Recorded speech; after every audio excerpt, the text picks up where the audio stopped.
Oh, good day and welcome to live Kubernetes debugging with the Elastic Stack. My name is Emmanuel and I am a community advocate with Elastic, the company behind Elasticsearch, Beats, Kibana, and a number of other open source projects that help you monitor your infrastructure and diagnose problems in your web apps. But today we'll obviously be talking about Kubernetes. First off, Kubernetes itself. Why talk about Kubernetes in the first place? So as Charles Fitz put it really well, if Kubernetes is the answer, then what is the question? And this is something that I like to keep reminding people about. Just because Google can make use of Kubernetes and Netflix can, it doesn't mean that you can or that you should. It is a very complex container orchestrator. It's a complex way to run your apps, and you should reconsider whether you really need to use it. But let's say for a second that you do. And what we're trying to do here is run an app with as little downtime as possible, and we want to fix problems very quickly. And the issue, though, with Kubernetes is that it's very complex. So it adds layers and layers of abstraction on top of Docker, which is itself a layer of abstraction. And so we simply don't necessarily even realize exactly where things are in our infrastructure anymore. And so we're gonna start with a sample web app, and we're gonna diagnose a particular problem. So let's say that you are responsible for the running, and you're on call, you've got a pager for the running of this web app, and this is a catalog system for managing veterinary clinics. So you can do things like look at the owners, you could look at the doctors, and you can edit details about each owner. So that's all fair enough. Now, imagine that your boss turns up behind you as you're typing away on your computer. This is, of course, in the situation where you're back in an office after Corona times, and your boss is breathing down your neck and is saying, we've got so many complaints that the app is so slow, it is just sluggish. And you check it out, like I just did, and the app appears fast to you. There don't seem to be any problems. All right, okay. So we have a problem of intermittent sluggishness, a favorite among maintainers and ops people. So what do we do? Well, where can you get started? So first off, you probably roughly know the architecture of your app, and just to give you an idea of what it is very quickly. So here we've got Nginx as a web proxy sitting in front of React. That's on the client side. And React is talking to Node.js as a sort of a JS base backend. That's talking to a Java application, which is backed by MySQL data store, and also talking to a Python application, which is backed by Elasticsearch, a very good data store, so I hear. So let's say that your app is already monitored with the Elastic Stack. You have set up different projects. You have Beats set up. You have Elasticsearch, of course, to store all the data. And we're gonna spend a lot of time today in Kibana, where you visualize all of it. And Logstash is additionally essentially an engine that allows you to parse more complex logs than Beats would be able to handle directly. And because Beats just take them, Filebeat in particular, just takes the logs and ships them off. MetricBeat ships off CPU, memory, disk metrics, and so on. And there are a number of other beats. There's Logstash. You've got complex log lines that can't be just shipped, or you want to get structured data out of them, structured logs, then that's what you would use. Okay, so let's start actually first off in Kibana. So you find yourself here, and let's say for a second that we've got this super high level idea of what the app is, but really how you're just coming up and it's 9 a.m. in the morning and your boss has just come to you with this problem and you haven't had your coffee yet and you're like, oh, where do I even begin with this infrastructure? And so if you click on the metrics tab, because really you got metrics, the different possibilities that you have for exploring. You got metrics, you have logs, and you have tracing, the 3 pillars of observability. And now, in particular, our metrics tab is really good for reminding yourself what is actually running on your infrastructure.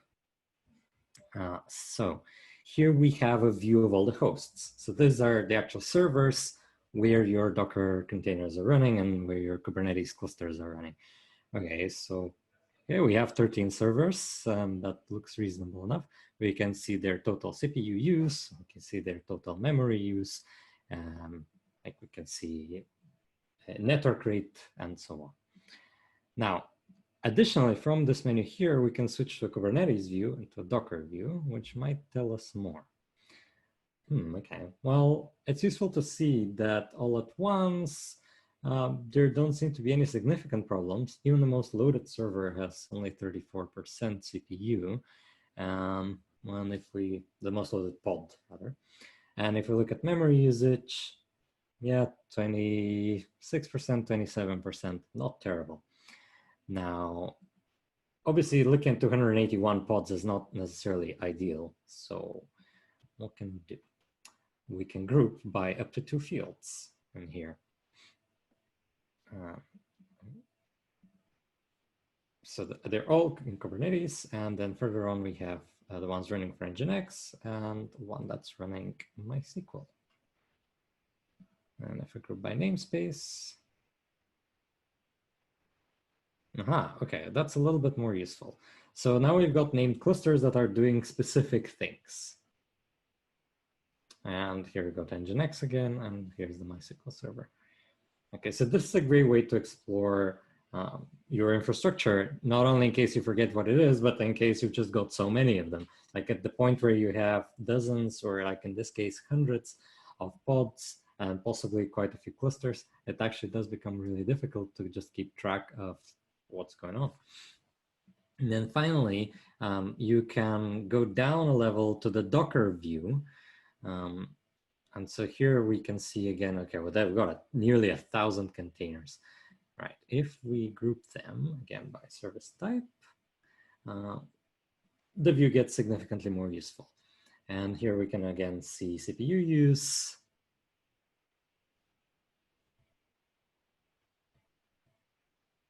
And we can also see what host they're running on, for example.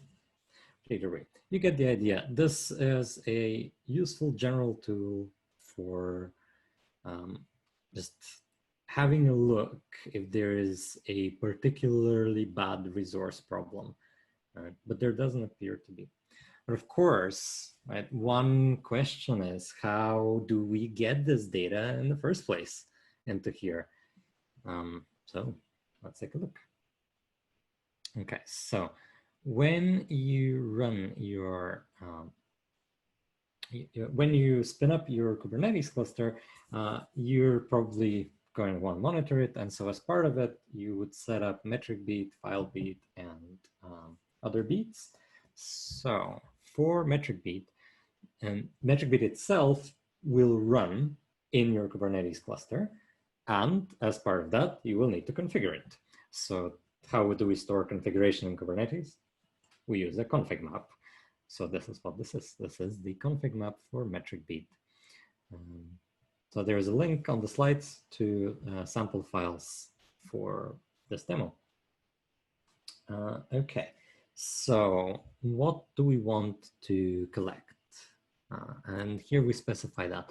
So overall for the hosts, we want CPU, load average, memory, network, exactly what you saw. Processes is like number of processes, and there's some other info. We want to like the 1,976 Docker containers that you saw. We want container information, we want their CPU, we want memory to be collected. so on and so forth. You get the idea. So this is how we do this part. But how does metric beat have access to this information about individual Docker containers? Okay, so because I mean, usually you might in like if you're running it in Docker Compose, you might do a sidecar container, for example. But here we are not doing that because it's a Kubernetes cluster. So what do we do instead? And indeed here we can see that. So in configuring the system module, so the one that collects host information, we say add an additional processor on the host, get access to the Docker socket. Okay, fair enough. But so the idea here is that imagine you got metric beat running in Kubernetes itself. It wants access to the Docker socket on each host, each of the 13 servers that we saw. And through that, it will receive information about all other Docker containers that are running on that host, and ergo on all of the 13 hosts. All right, so. And this is configured similarly for the Docker module. And so what we need to do is we need to ensure basically that this is mounted. So the Docker host file itself needs to be mounted in the metric beat container. Okay.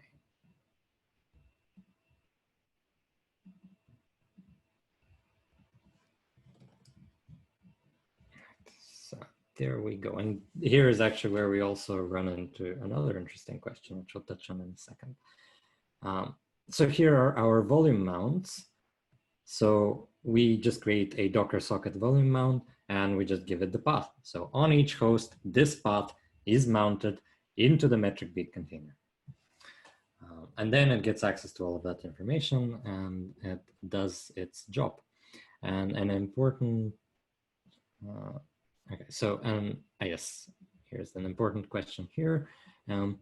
In order for you to enable it to go and siphon all of that information within Kubernetes, it's important to note here, metric beat.autodiscover should be configured, and you need to just give it the Kubernetes provider, and there are sample files, there's the sample configs, and there's documentation on all of this, of course.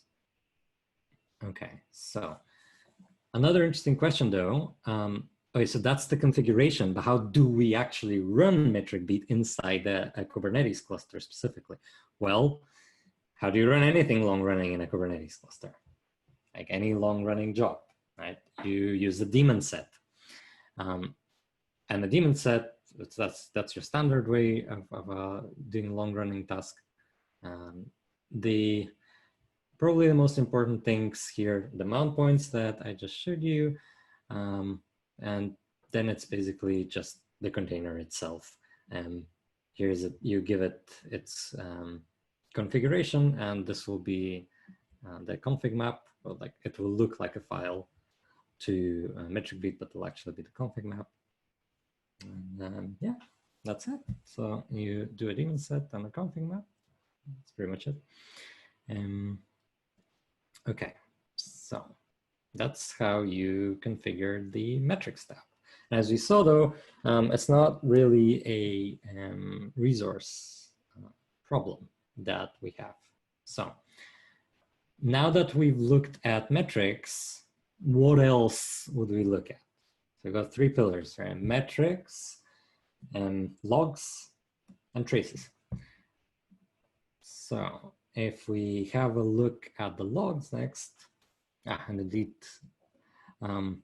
if you click into any of those little boxes, just to quickly show you, this is a detailed view of what you would get. So you can click through to an individual pod, container, host, and view individual level metrics for each one.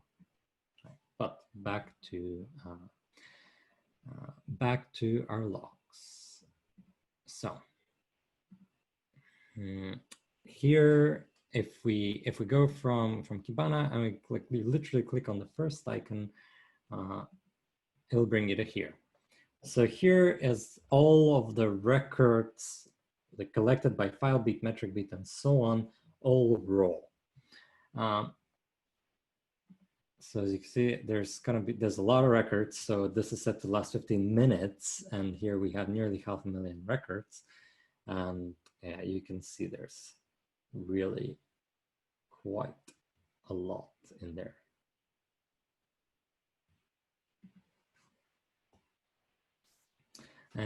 All right, so how do we even begin looking for what we want, right? So imagine, again, we haven't had our coffee, so I can't really remember what's what and what field in the logs, we need to be putting in the search bar exactly. So we know that the app's slow. So let's see if there are some errors in the app. Okay, well, we can always filter. So for example, we can say log level is, okay, we don't want debug. That's probably gonna be a lot of those. Is error. Okay, there's some errors. There's 10 times less, so that's not bad. Let's have a look at what this is. So what is this error? Oh, it's okay. It's an Nginx error. All right. No live upstreams. Okay, well, I mean, yeah, I guess if an application server became unavailable for a while, that could be a problem. So this is where our overall grid view here can be enhanced a lot further. This is just what the Elastic Stack provides you out of the box, which is pretty good, but you can go a lot further. So here, the third icon, which is dashboards, allows you to create your own dashboards with any metrics that you want. You could do load over a certain period of time. You can isolate specific hosts. Like you can aggregate, like here you can see memory usage across the whole system, because this is the overall information about the system from metric beat, overall traffic, and so on and so forth. And you can even specific host. Host over here. Well, while waiting for that to load, I already have it loaded here. So what you can do is you click on a specific host in the visualization.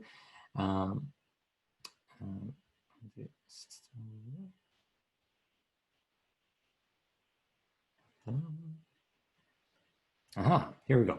Right, so you can, so there's the overall system overview. Now you can click on a specific host from the lines, like this says it's the most affected one. It's at 700% CPU. So we click on that one and we have a look just for that one specifically. This still is, okay, so host CPU is high, but individually there didn't seem to be any containers that were struggling. So when we get back to here rather, fair enough, there was maybe an upstream server unavailable for a second, but is that really the problem? So like the issue now though is that we have 50,000 of these, and there's probably going to be tons of Nginx errors in there because it's Nginx. It's pretty much in its nature to produce tons of information. So what do we do? Well, as part of our deployment, as part of any Kubernetes deployment, you can label your app. So during the, let me show you. So this is your actual app configuration. That's not the monitoring configuration. Okay, so this is the server one. And okay, so we've got a label here, Kubernetes-K80s-app, and that would be a label, and that says info demo, and there's also like this app label, and it says info pet clinic server. All right. So let's try adding another filter. And also, for demonstration purposes, let's increase the time range a little bit.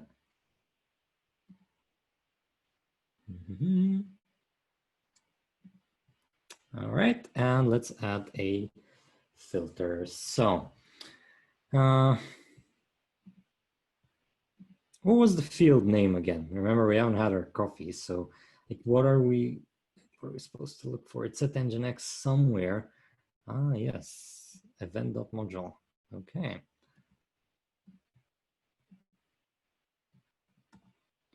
Yes, that field exists. All right, we don't want it to be Nginx.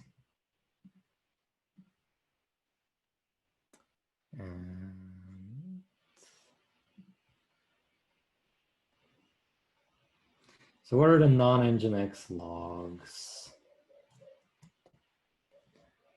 All right, okay, we've got some of them. Now, remember we had those labels, right? What happens if I look for a label? What about, ooh, all right, I started typing in K8S and look at that, I got a field. Okay, let's try adding a filter on that field then.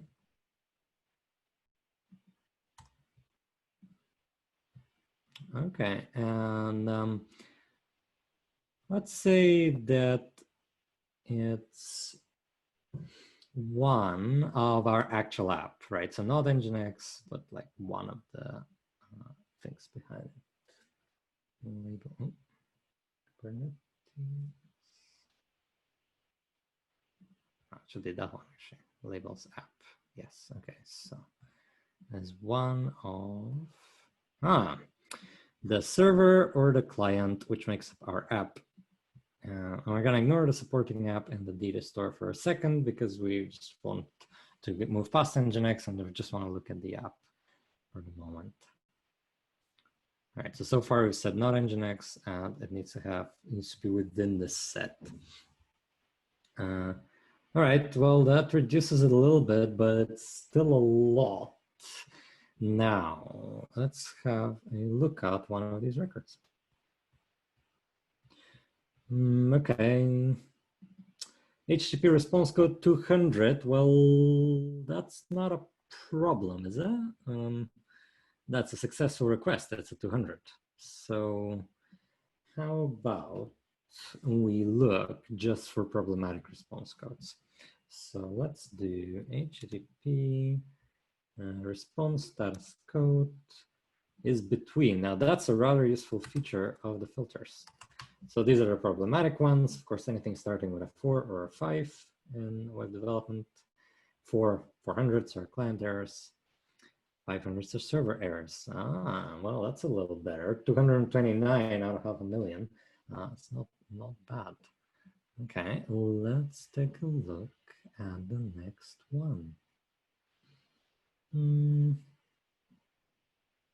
Okay, I mean, there is some kind of error, certainly. Doesn't really tell us very much.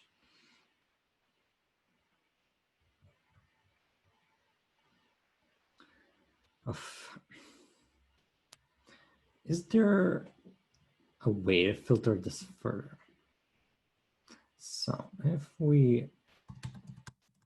you remember, we had this log level thing. Now, some of these are going to be still debug messages because we haven't.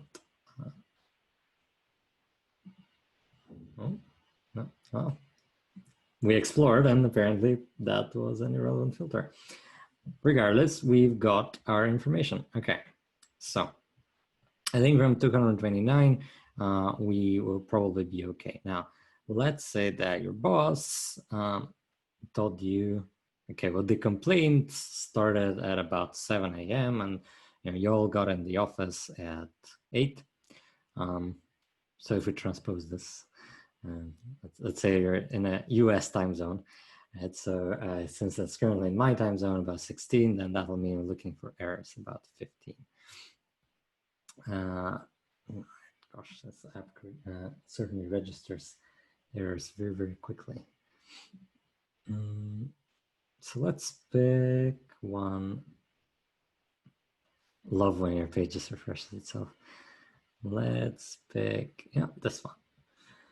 Okay, we got FileBeat, which cloud provider it's running on. That's pretty useful. It's a 400. Okay, looks normal, except for the fact that it's really, really long.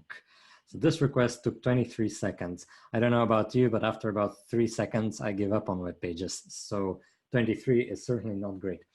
So why is this a problem? Well, in the way that web apps are typically served, there are other ways, but in the typical architectures, you've got workers, right? So you've got like web server workers, and so you have 8 or 16, or I guess if you're bigger, then you might have a couple hundred of them. But the issue is that they rely on client coming in. They just go through the transaction. It takes like 10, 40, 100, 200 milliseconds, and they move on to the next one.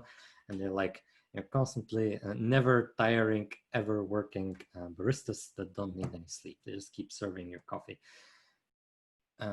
But if one of them starts taking 23 seconds, then that just knocked out for that duration. And so for a small app like this, I don't know about you, but in my experience, like when I've minded apps for a small app like this, like I've run it on 8 workers, 12 workers. So if they start getting knocked out for 23 seconds, and if the transactions repeat, we can run out pretty quickly. So this would certainly be a good case for an intermittent problem.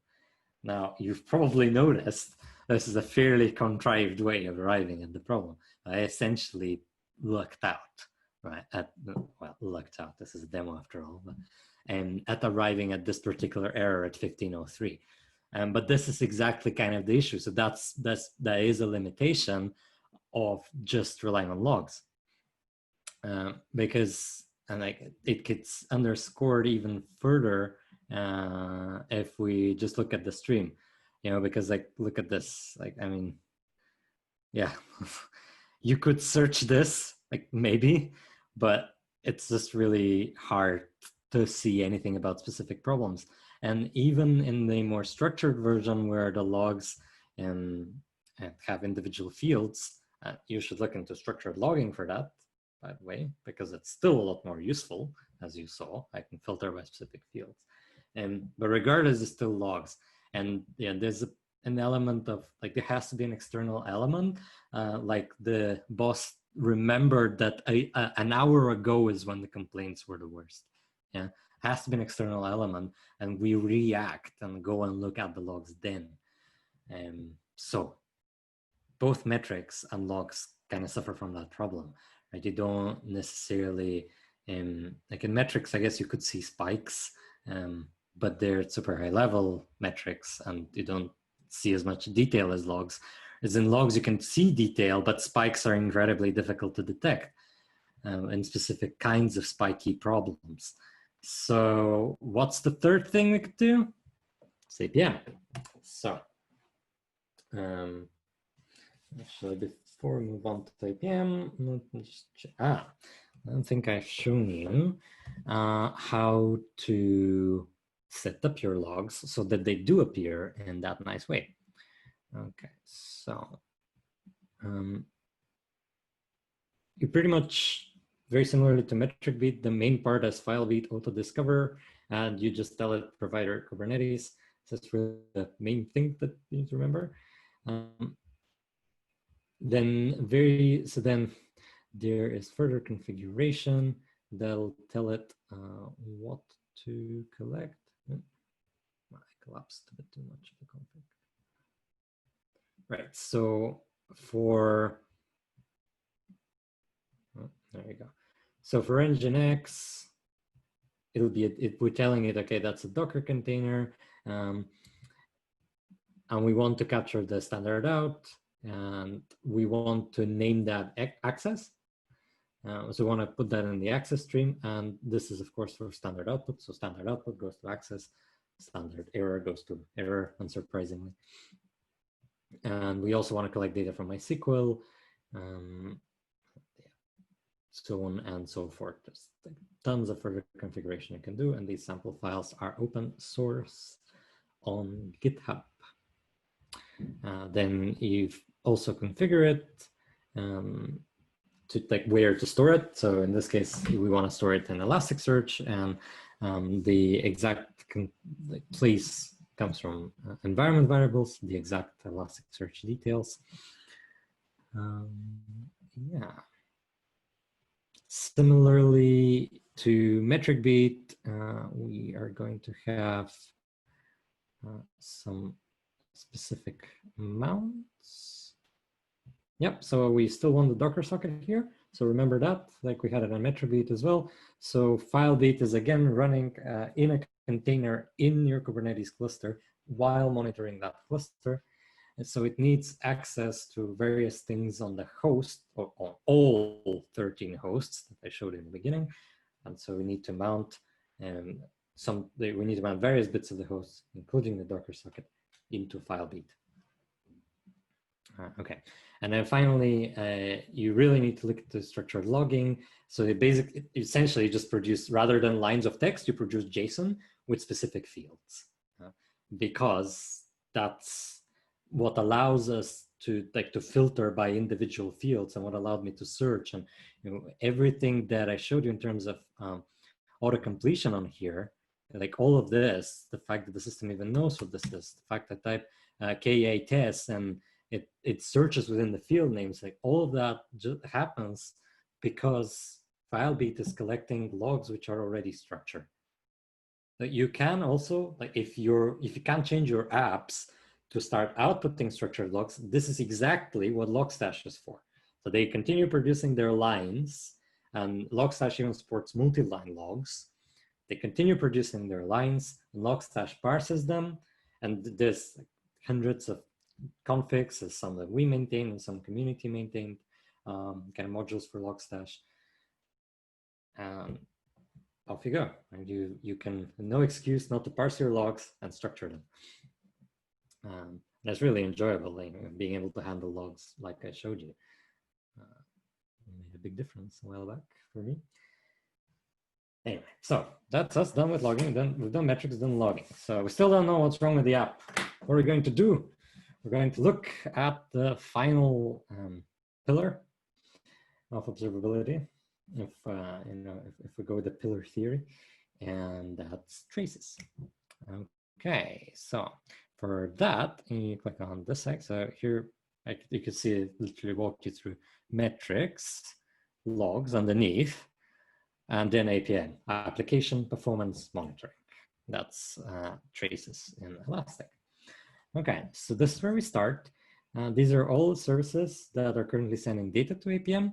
We have the client side, React. Spring is a Java web framework that's in the backend. Node is also part of the backend. You remember the architecture diagram. And Address Finder, that's the Python part. Indeed, you can see the agents here. We support a lot of languages. We have Go, Ruby, .NET, Java, Node.js, as you can see, and real user monitoring, which is client-side JavaScript. Python, of course. So yeah, there's a lot of support. Okay, well, anyway, we're gonna start with client side, because that's where the request first hits when it arrives. Yeah. Okay, so this is very typical screen for APM. There's a couple of important parts to it. So there's, of course, an overview of that here, transaction duration, and there is throughput, so transactions per minute. An important part here is percentile performance. So if I take these two off, you can see this doesn't really look too bad. This is just looking at the average time that transactions take. There's maybe a little spike, but it's not really very visible. This is because there are a lot of fast transactions all the time, so they kind of level out everything, just to the sheer number of them. But turn on 95th percentile, 99th percentile, things don't look so rosy. The idea of these is that APM, like Elastic APM, samples samples transactions for you, and it sort of tells you, okay, this is roughly what 95% of your users are going to experience your site as, and this is what 99% of users might experience your site as. It's also known as a long tail. And so like how not just the happiest users, but you want to, typically as an ops person or a dev looking at performance, you want to tackle problems. You don't just want to look at what's okay. Also good philosophy for your personal life, but there we are. So we want to zoom in. So we can select just this part. And Elastic APM, you can do that. So notice one thing.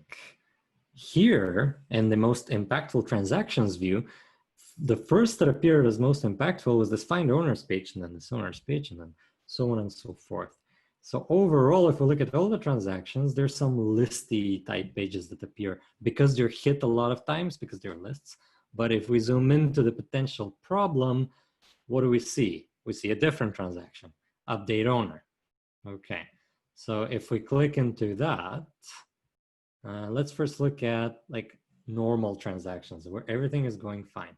So this is one of the best features of APM. This is distributed tracing. See the different colors? Well, as our request hits the front end, that's PetClinic React in blue right here. Then it's traced further because each of the steps is further instrumented with an APM agent. So PetClinic React is instrumented with an agent. The node backend also has an agent. And then finally, the node backend, in order to fulfill this request, also calls a Java backend. So we go client-side JavaScript, server-side JavaScript, server-side Java, all in one request. But because each of them has the APM agent installed, they're all sending data to the APM server, which is all storing in an Elasticsearch and correlating it. And then we get to see this here in Kibana. So this is awesome, right? It just traces your request through different services. If you have any service-oriented architecture or microservice-oriented, this is excellent. You can even see SQL queries that are being done. You can even see the individual query code. You can see like what line of code issued it. It's fantastic. But as we mentioned, we don't want to look at what's going well. We want to look at what's going badly. So 13 to 14 seconds over here. This is interesting. So this request seems to have stopped prematurely. We are still hitting all three services, but the node backend is reporting an error, and we can see further on that the error originated in the Java backend.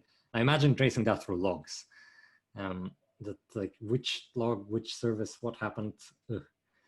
Okay, and we can see furthermore, like what part of it took so damn long. So validate zip code. All right, okay. So there are see these little two arrows that facing each other. So that's like the overall transaction. And these two bits of it, parts of it, are called spans. But if you look at the overall transaction, it will give you like a lot of information. So first off, it will link you directly. So like remember, we're looking at the client side, but here, because we're looking at the Java backend, you can actually see that specific transaction and click through there. If you want to see the Java specific info. But we don't even need to in this case, because as APM like traces the request across different services, it also records extra information. And in this case, it has recorded the error from the backend, and this is the error. Zip code, invalid zip code. It does indeed look invalid. And I don't live in the US, but I hear US zip codes are not 20 digits long and with a letter at the end. And it is a 400. Now, here's an interesting feature of APM. If you are looking at the general transaction view, see, we just went into transactions, but you can actually look at errors as well over here. And this is awesome. If you don't have any logging at all, install APM first, like right now. If your logs are just sitting in log files and you don't have them in Elasticsearch yet, and they're not structured yet and all that, just like put that aside and install APM right now, because one of the reasons you would look at logs is to look at the details of errors, and APM collects the details of errors as well, right? So here's like, okay, there's 400 of this kind of error. And imagine looking at that in logs, right? It would be pretty difficult. Like there's 400 stack traces just scrolling through until your eyes glaze over. So this grouping is excellent, and it still gives you access to the same information that you're looking for. Of course, logs give you other detail as well. So eventually do instrument your logs. But if you don't know where to start with APM. Right, well, anyway, we've got this zip code. Let's try to reproduce the problem. So just to show you like what's going on here. So I obviously have the tab open, but so just going to owners, because it wasn't updating an owner, the problem was updating an owner. I'll just hit edit owner, and I'm gonna like just show you the network view so you can see what's going on. And we've hit update owner, and we wait, and we wait. We wait a little more. Right, okay. Well, this is rather fun, and I have totally done this, like sitting with a hot beverage in the morning, just looking at it, wondering why are you not working? But what if it was a fluke, a one-off? So we click again, and I have certainly done that with a hot beverage for an embarrassing number of minutes on occasion, just figuring out what do I do next? What problem does this app have with me? And so clearly it's not a one-off, and we can keep clicking, but I can tell you, save the time, and I can tell you that, well, indeed, actually, before I tell you that, look at the specific error. That's what we should do. So if you click on view error, click on the error itself, ta-da, zip code validator, line 30, called from line 12. Okay, so let's have a look for that file. This is the Spring Pet Clinic app, and we want the zip code validator. And indeed, this is just where the exception was captured. But we can see here that we're using a regex, and the old saying, if you have a problem and you try to solve it with a regular expression, you now have two problems. So this is indeed the problem. I have actually tried rewriting this, and funny enough, it's not very easy. Surprisingly hard to come up with the regex, even though it should be relatively simple. That is faster. Nonetheless, we can see the problem now. We have reproduced it. We have tracked it down. If our boss comes by, we say, boss, it's fine. It will be fixed in a jiffy. And then, of course, we can struggle fixing it and deploying it in a timely manner. But that's a story for another time. So we have, in the meantime, trekked through metrics, trekked through logs, talked about structured logs, and specifically, if you're interested how to do that in Java, there are two links in the slides, which will show you. There's also in Python, for example, there's a struct log library. Generally, just Google structured or search for structured logs in your favorite language or the one you're forced to use at work. And that'll be that. Yeah, regexes are funny. It's a funny story with them. Like the worst one that I'm aware of is, thanks for a colleague of mine called Philip for telling me about this example.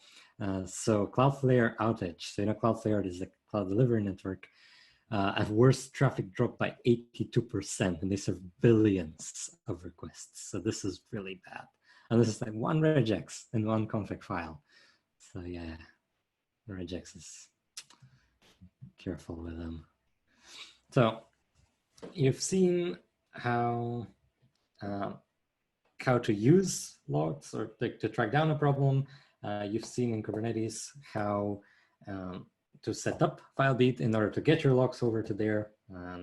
You know about Logstash for parsing.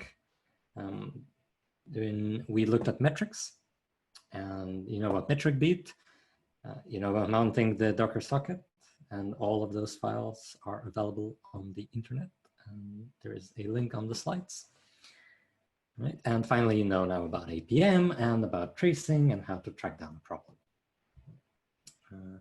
And this works much the same way, really. I mean, you do logs, metrics, and traces in a non-Kubernetes environment as well. But in Kubernetes, it's really helpful to have that metrics overview with the little blue squares. And it's really helpful to have the structured logs, basically. APM pretty much remains the same once you've instrumented. Yeah. Just very quickly on APM, I realized I haven't shown you that. How did that get instrumented? Because when I showed you file beat config, metric beat config, but how does APM work? Well, so in Java specifically, the APM agent actually wraps around the app, which is really clever because that means it can like literally trace every single transaction. And just at the end is where the app jar gets included. You don't need all of these configs. You could probably do just with service name and version, but like you can fine tune a lot. So that's Java. You just invoke it instead of your app. And this is all in the APM instruction documentation pages anyway. Then on the front end, so this is similar for Python and for Ruby and for JavaScript client side. For the front end, you do this. So you require the APM library. Yes, here. So init APM right here. Then you can write a function like this, set up APM.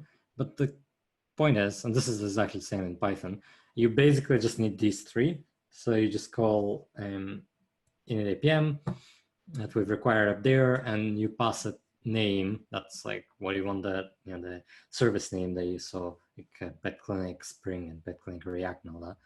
And so this will be BetClinic React. And then the APM server where the info should be sent and the service version. And so yeah, that is us. I know how to instrument every part of this. Yeah, it's Kubernetes is a very abstract thing, so it's useful to have a map to navigate it. And the Elastic Stack can provide you with a map, and the setup for it is actually not that hard, even in the abstract land of Kubernetes. So, and there's further info, there's a further demo, interactive, that you can try at home. Now, if any questions, this is obviously recorded, so I can't take them right now, but you can find me on Twitter and ask me, or you can send me an email. Thank you very much for listening and for watching this. And I hope that you all stay healthy.